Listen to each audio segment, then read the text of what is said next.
Welcome back, everyone, to AI in Action. Ready for another deep dive? Today, we're looking at something really cool. Story Protocol and Stability AI are partnering up, and It's a big deal. yeah, it really is. Yeah. It's AI and blockchain Yeah. all coming together to change the game for creators. How they get recognition, how they get rewarded, like the whole thing. Well, it's fascinating. You've got Stability AI. They're the AI experts, obviously. And then Story Protocol. Yeah. They've got this, totally new way of managing IP Yeah. using blockchain. So putting them together. It's like peanut butter and jelly, right? Kind of, yeah. It's like, how do you make sure creators actually benefit when AI is using their stuff? That's the million-dollar question, isn't it? Yeah. So, everyone talks about blockchain, but can we skip the blockchain 101? Sure, yeah. What kind of blockchain are we even talking about Yeah. here? And how does it actually track and manage something as complex as intellectual property? It's a decentralized blockchain, which is important Okay. because no single entity controls it.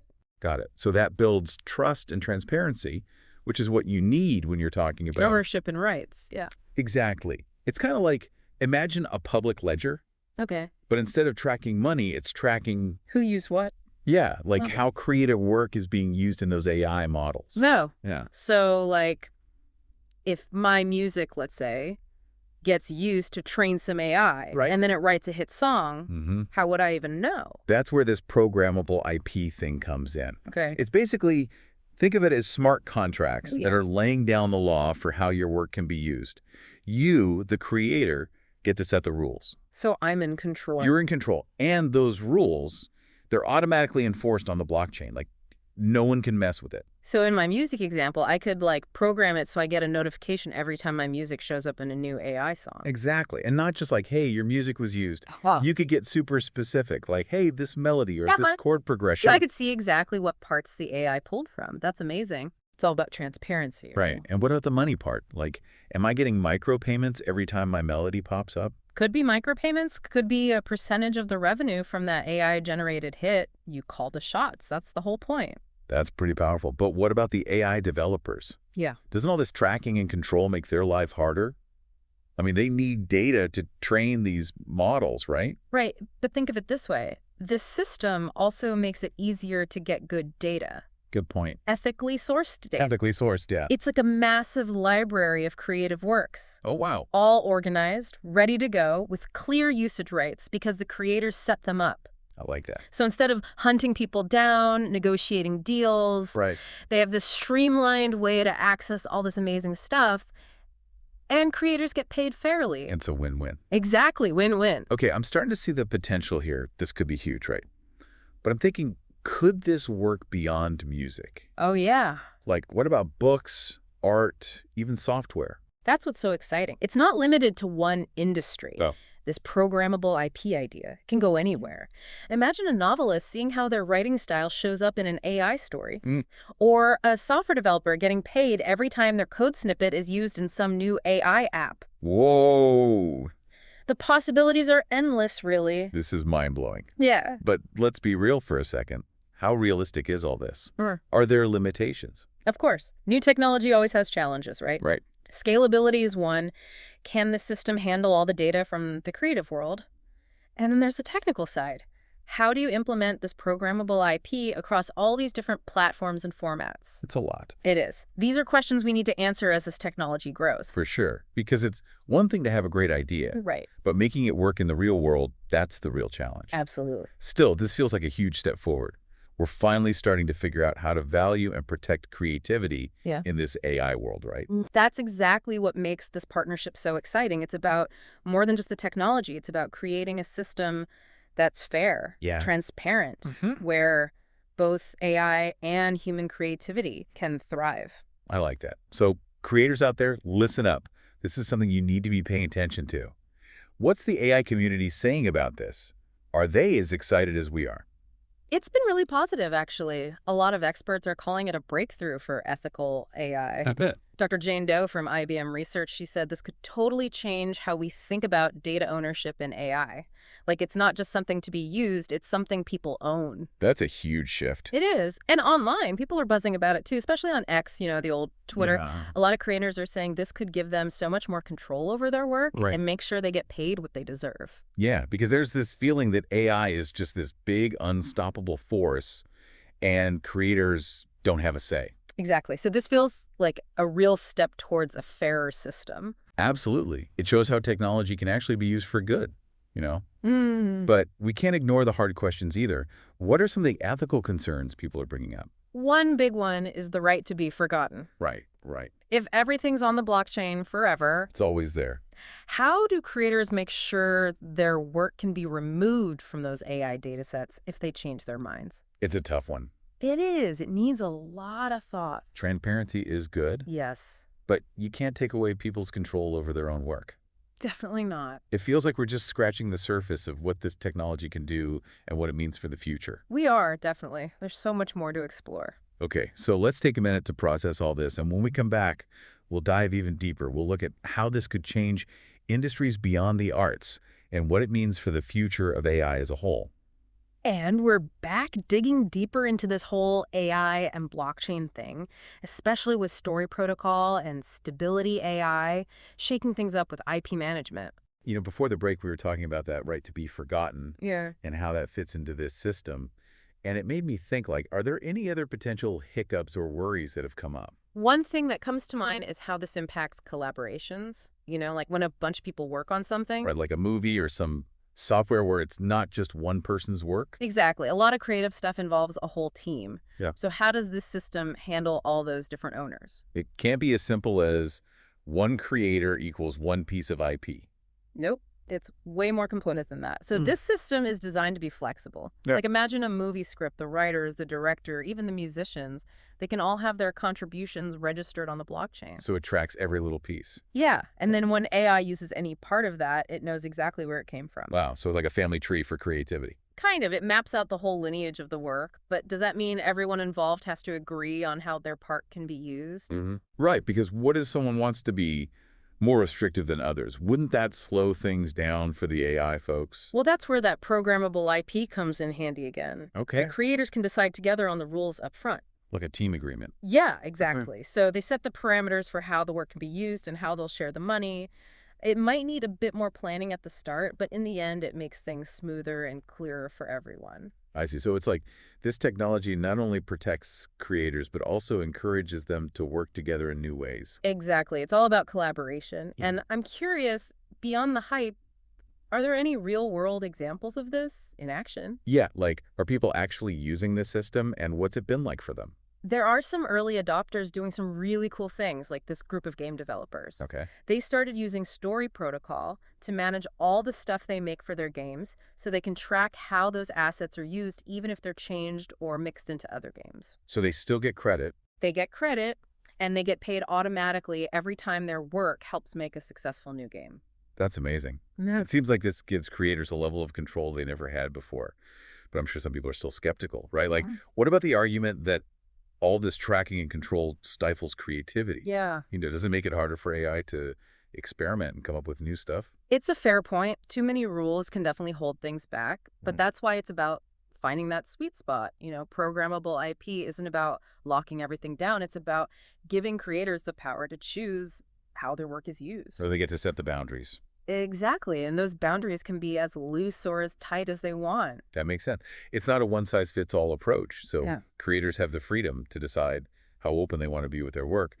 But, it's easy to get lost in the technical stuff and the benefits for creators and developers. But what about the bigger picture? Like, how does this impact society as a whole? Like, some people are worried AI will take over all the creative jobs. What does this system do to address that? It's a valid fear for sure. But I believe this tech actually enhances human creativity instead of replacing it.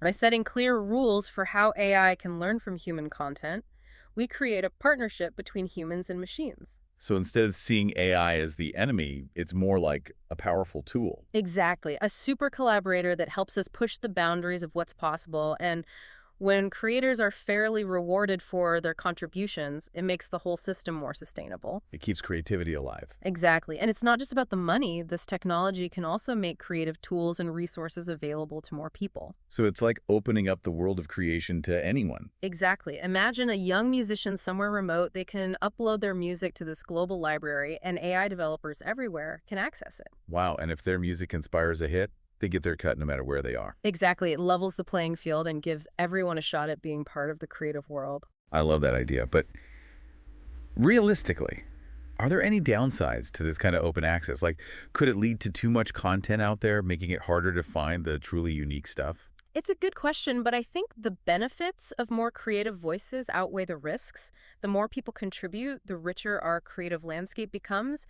And AI can actually help us navigate all that content, by curating and filtering information to help us discover the gems. So it's not just about creating more, it's about creating better ways to find and appreciate what's out there. Yeah. That's a great point. But with all this talk about democratization and giving power to creators, I can't help but think about the potential for misuse.